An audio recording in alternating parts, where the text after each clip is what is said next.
Hello മാടത്തോരും മുമ്പേ പുത്തൻ promo വിശേഷങ്ങളിലേക്ക് എല്ലാ കൂട്ടുകാർക്കും സ്വാഗതം. അങ്ങനെ ഭയങ്കരമായിട്ടുള്ള നിമിഷങ്ങളാണ് കൂട്ടുകാരെ. നമ്മുടെ വൈജയന്തി ഭയങ്കരമായിട്ട് അലറി പൊട്ടിക്കരയുന്നുണ്ട്.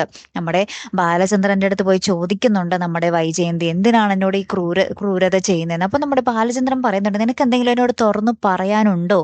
അങ്ങനെയാണെങ്കിൽ നിനക്ക് തുറന്നു പറയാം, ഞാൻ കേൾക്കാൻ നിന്ന് തരാം എന്ന് പറയുന്നൊക്കെ ഉണ്ട്. അപ്പൊ നമ്മുടെ വൈജയന്തി ഇങ്ങനെ ഒന്ന് പതറുന്നതല്ലാതെ ഒന്നും തുറന്നു പറയുന്നില്ല കേട്ടോ.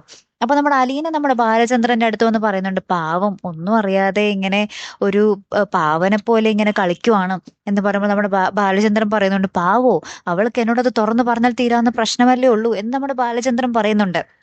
വൈജയന്തി ആണെങ്കിൽ ഒന്നിനും തയ്യാറും അല്ല താനും. ലാസ്റ്റ് നമ്മുടെ വൈജയന്തി അവിടെ നിന്നും ബാഗും കിടക്കയൊക്കെ എടുത്ത് എല്ലാം കാറിലാക്കി, കാർ ഇങ്ങനെ ഓവർ സ്പീഡിൽ ഇങ്ങനെ ഓടിച്ചുകൊണ്ട് പോകുന്ന ദൃശ്യങ്ങളാട്ടോ കൂട്ടുകാരെ നമുക്ക് കാണുവാൻ സാധിക്കുന്നത്. പൊട്ടിക്കരയുന്നുണ്ട്, ഭയങ്കരമായിട്ട് നെഞ്ചു പൊട്ടി കരഞ്ഞുകൊണ്ടാണ് നമ്മുടെ വൈജയന്തി കാർ മൊത്തം ഓടിക്കുന്നത്.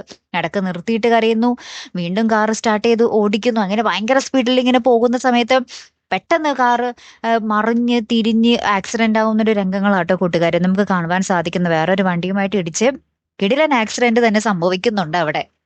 ഇനി നമ്മുടെ വൈജയന്തിയുടെ ജീവൻ എന്ത് ആപത്തായിരിക്കും സംഭവിക്കുന്നത് എന്ന് മാത്രം നമുക്ക് അറിയേണ്ടതുള്ളൂ. വൈജയന്തി ഇങ്ങനെ ഭയങ്കര സീരിയസ് ആയിട്ട് കിടന്നാൽ പോലും നമ്മുടെ അലീന തന്നെ ആയിരിക്കും ശുശ്രൂഷിക്കുന്നത്. അലീനയുടെ ശുശ്രൂഷിക്കൽ വഴി ചിലപ്പോൾ നമ്മുടെ വൈജയന്തിയുടെ മനസ്സിലേക്ക് അലീന കയറി പറ്റാനും മതിയാവും. അങ്ങനെയും കൂടി ആയിരിക്കും ചിലപ്പോൾ കഥ വരാൻ പോകുന്നത് അല്ലെ. കാത്തിരുന്ന് തന്നെ കാണാട്ടോ. അടുത്തൊരു വീഡിയോയുമായി വരുന്നത് വരയ്ക്കും ഗുഡ് ബൈ.